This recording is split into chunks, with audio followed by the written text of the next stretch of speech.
Students, मेरा नाम है प्रीतम कुमार सोनी और आज आप लोग को फिर से मेरे वीडियो में स्वागत है। हम लोग आज टॉपिक कवर करेंगे लीनियर इक्वेशंस इन टू वेरिएबल्स का। हम लोग फर्स्ट वीडियो में ये पढ़े थे इसी चैप्टर का कि सॉल्यूशन किसको बोलते हैं, सॉल्यूशन के टाइप्स क्या होते हैं। ओके, तो आज हम लोग उसका आगे पढ़ेंगे कि अगर दो कोई मेरे पास इक्वेशन रहा लीनियर इक्वेशन का, ठीक है, तो उस दोनों इक्वेशन को हम लोग सॉल्व कैसे करते हैं। तो सॉल्व करने का मेथड पहला हम लोग आज पढ़ेंगे ग्राफिकल सॉल्यूशन। ओके, तो ग्राफिकल सॉल्यूशन एक्चुअली होता क्या है, तो चलिए हम लोग जानते हैं।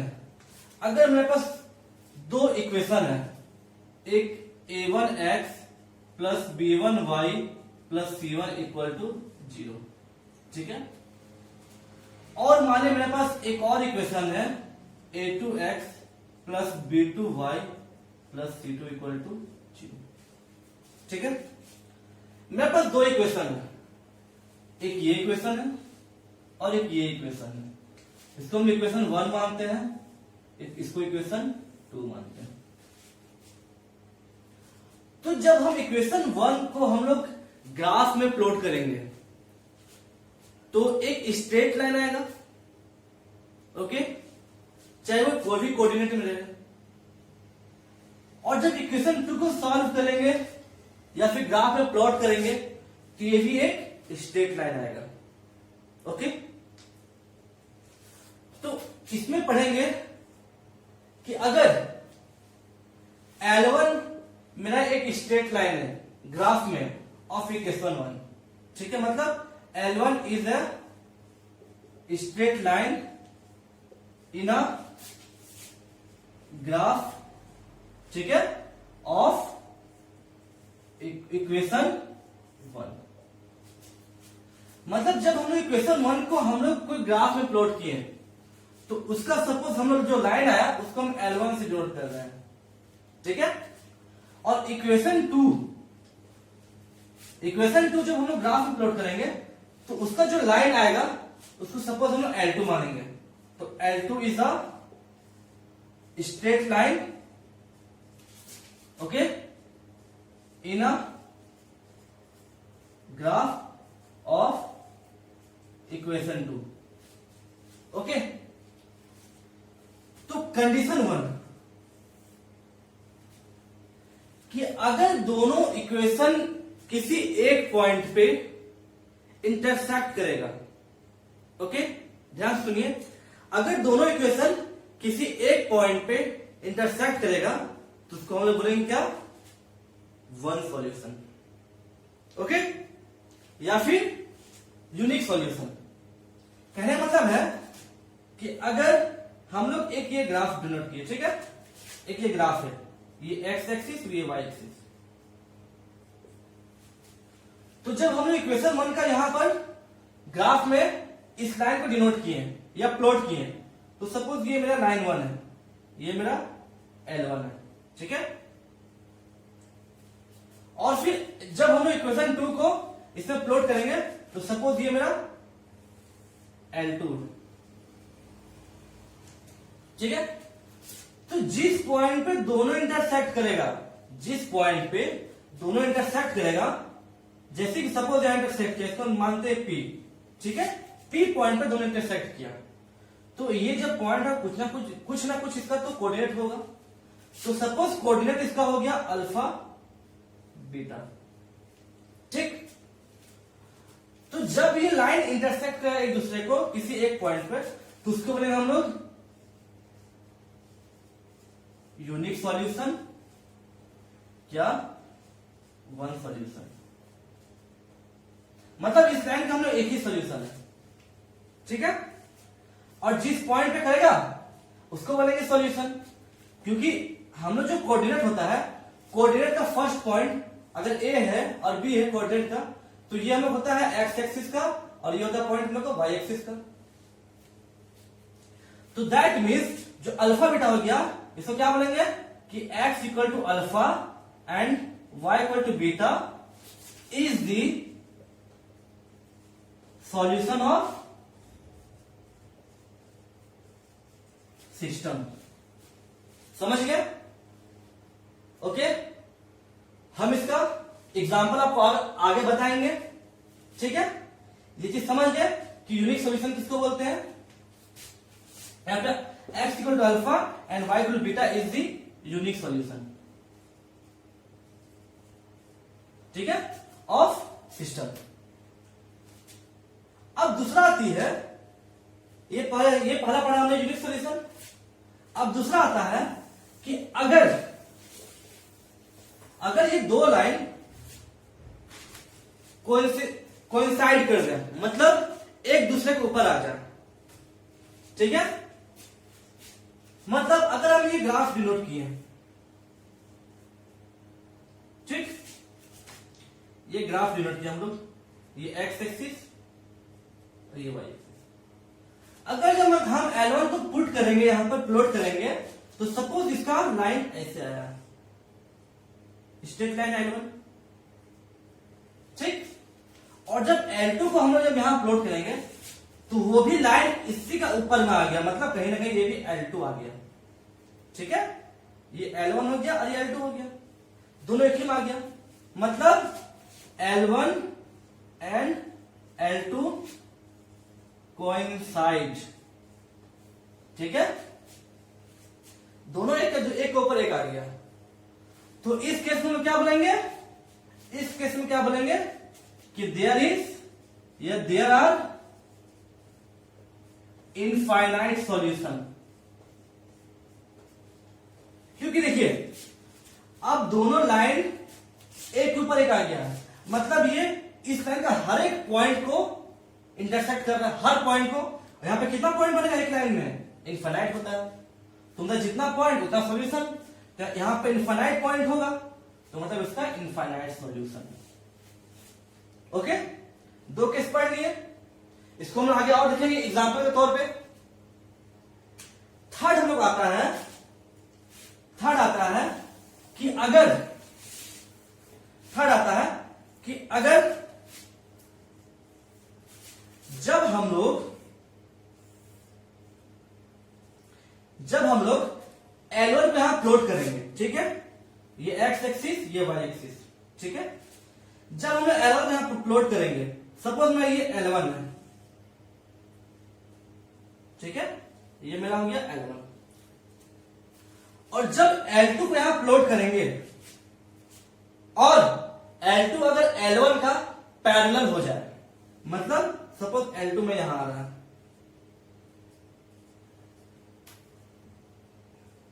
ठीक है, तो जब L1 इज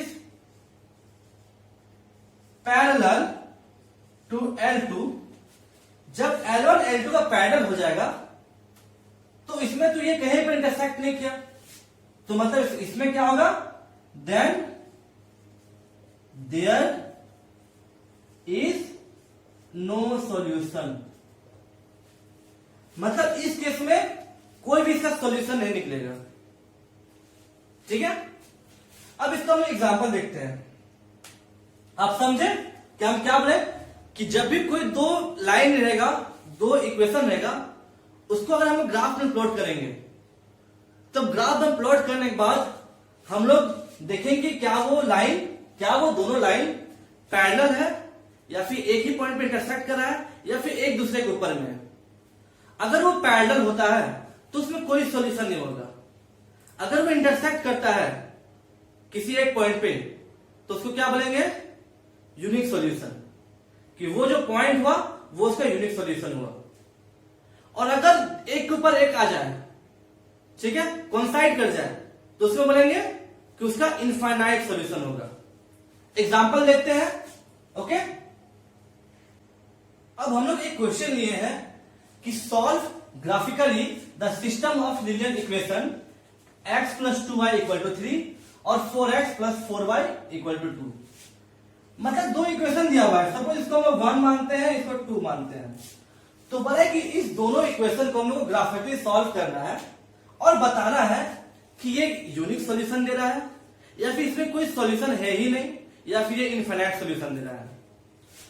तो ध्यान दीजिए, कि हम आपको पिछला लेक्चर में बताए थे कि अगर कोई सॉल्यूशन, अगर किसी में कोई सॉल्यूशन ना रहे, मतलब अगर दो इक्वेशन में कोई सॉल्यूशन नहीं रहेगा, तो हम लोग उसको एक टर्म बोलते थे इनकंसिस्टेंट। याद आ रहा है? तो चलिए इस पर इसको देखते हैं कि क्या ये इक्वेशन हम लोग क्या आ रहा है। ठीक है, तो इसको सॉल्व करने के लिए हम लोग क्या करते हैं, पहले इक्वेशन 1 उठाते हैं। ठीक है, फ्रॉम इक्वेशन 1। ठीक है, तो इक्वेशन 1 क्या दिया हुआ है, x plus 2y equal to 3।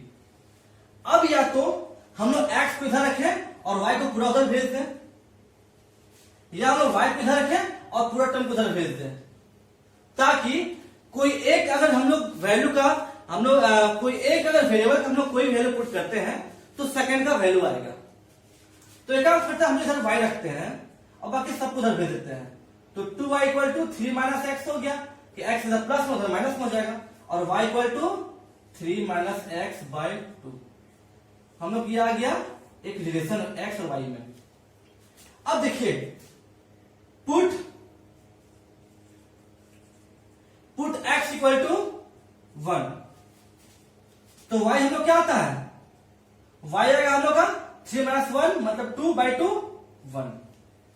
ठीक है, तो ऐसे ही इसको हम लोग एक डब्बा में बनाते हैं, अच्छा रहेगा।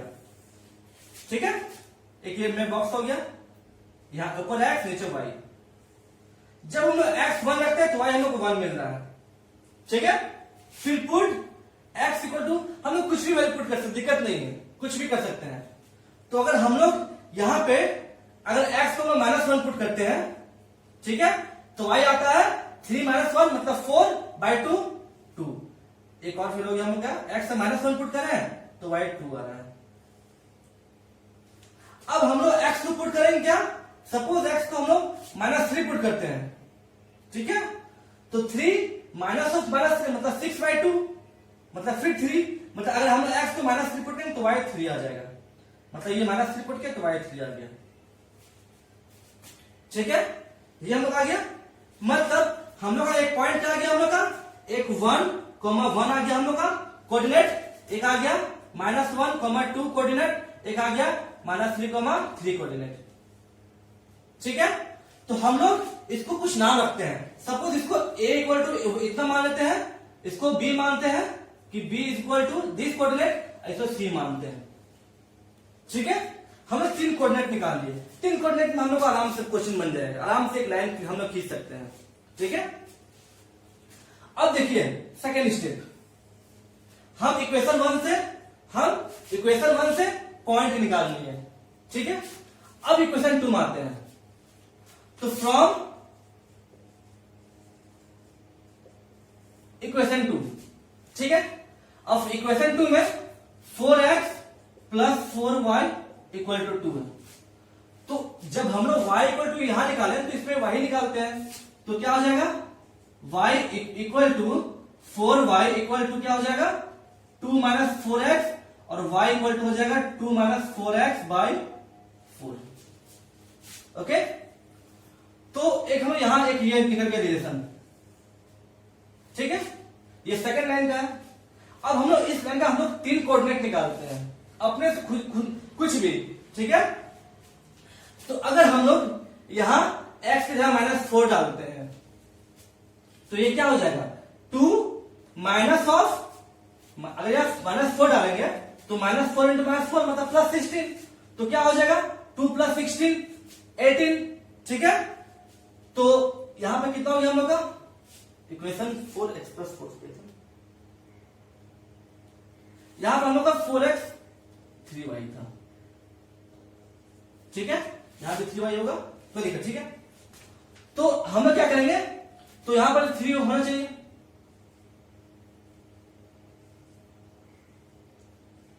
ठीक है, अब जब हम लोग पुट x इक्वल टू, अगर हम -4 डालते हैं तो हम लोग y मिलेगा हम लोग का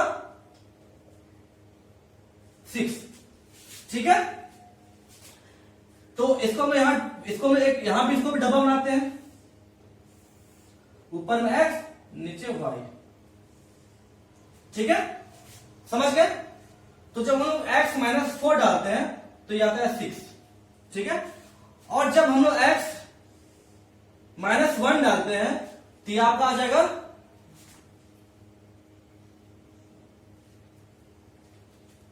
आपका ये आई थिंक 2 आ जाएगा, ठीक है।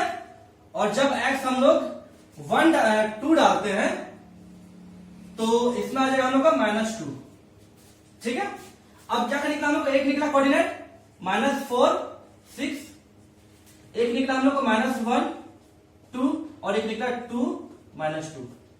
हम लोग इसको मानते हैं p, इसको मानते हैं q कोऑर्डिनेट, इसको मानते हैं r, ठीक है। समझ गए? यहां तक क्लियर है आप लोग का?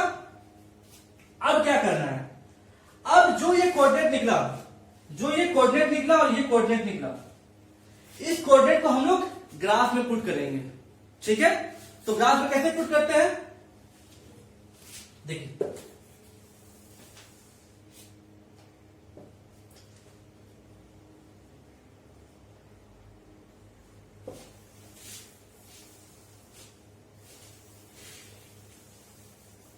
हम लोग कोऑर्डिनेट क्या क्या आया था, एक इक्वेशन 1 का कोऑर्डिनेट आया था a इक्वल टू 1,1, ठीक है, b इक्वल टू -1,2 और c इक्वल टू -3,3, ठीक है। और इक्वेशन 2 का आया था p equal to -4,6, q equal to -1,2, r equal to 2,2, ठीक है। ये हम लोग आ गया था पॉइंट। अब हम लोग ग्राफ में क्या करेंगे, ग्राफ में हम लोग एक एक्स एक्सिस कहीं भी ड्रॉ करेंगे, एक वाई एक्सिस, ठीक है। अब हम लोग क्या करते हैं कि ये सारा पॉइंट हम लोग प्लॉट करते हैं। तो सपोज यहां 1 2 3 4 5 6 7 8 9 10,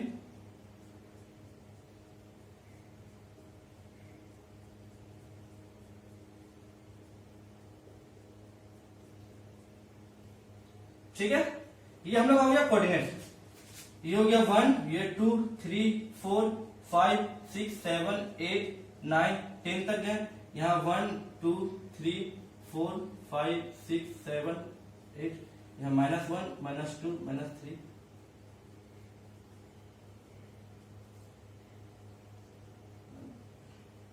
-1 -2 -3 ठीक है। अब देखिए हम लोग सबसे पहले इक्वेशन 1 का हम लोग लाइन ड्रॉ करते हैं। तो पहला कोऑर्डिनेट 1,1, मतलब पहला कोऑर्डिनेट हम लोग कहां आया, हम लोग पहला कोऑर्डिनेट आ गया यहां पे 1,1, ठीक है। ये हो गया हम लोग क्या, A 1,1, ठीक है। दूसरा पॉइंट B -1,2, मतलब x एक्सिस -1, इसका -2 मतलब यहां, ठीक है। ये हो गया हम लोग का B -1, ठीक है। और C आया -3,3, मतलब x एक्सिस -3, इसमें 3, मतलब यहां C हो गया -3,3, ठीक है। अब इस सारा डॉट को हम मिला देते हैं।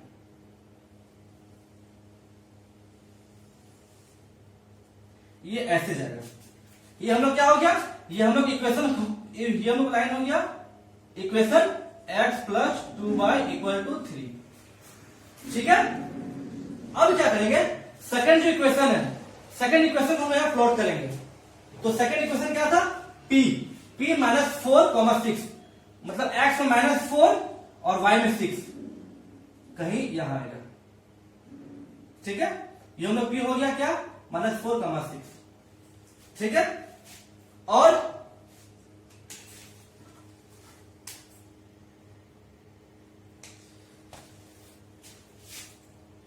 ये हम लोग लेते हैं p हम लोग यहां पे आएगा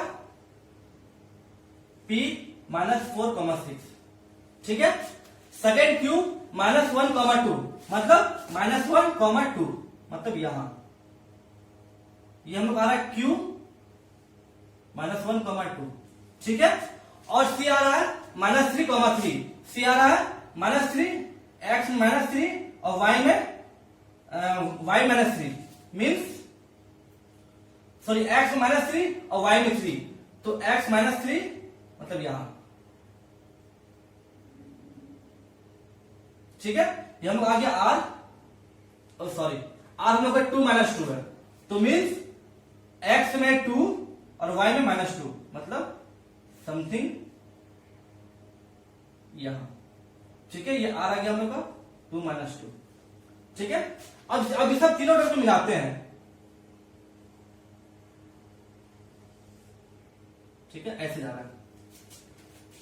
अब यहां देखिए, ठीक है, ये हम लोग किस लाइन का हो गया, ये हम लोग हो गया 4x + 3y = 2, ठीक है। अब देखिए जो दोनों लाइन है वो आपस में इंटरसेक्ट कहां कर रहा है, -1, 2 में इंटरसेक्ट कर रहा है, दोनों लाइन, ठीक है।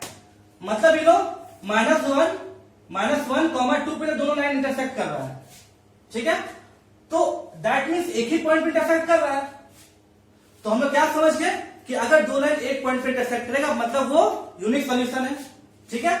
तो ये हम लोग x होता है और ये होता है y, तो हम लोग क्या बोलेंगे कि x = -1, y = 2, ठीक है, इज दी सॉल्यूशन ऑफ या फिर is the unique solution of this system, ठीक है। समझ गए कि कैसे ग्राफ प्लॉट करते हैं।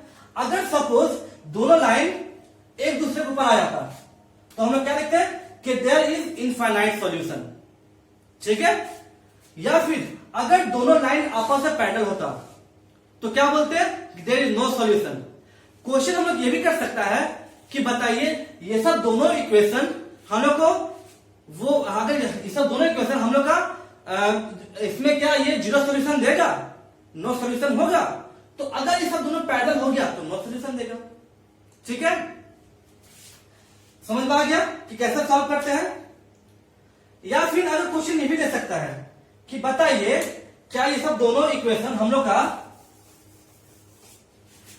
बताइए ये सब दोनों इक्वेशन क्या इनकंसिस्टेंट है, ये सब दोनों इक्वेशन इनकंसिस्टेंट मतलब देयर इज नो सॉल्यूशन। मैंने आपको पिछले लेक्चर में बताया था कि इनकंसिस्टेंट किसको बोलते हैं।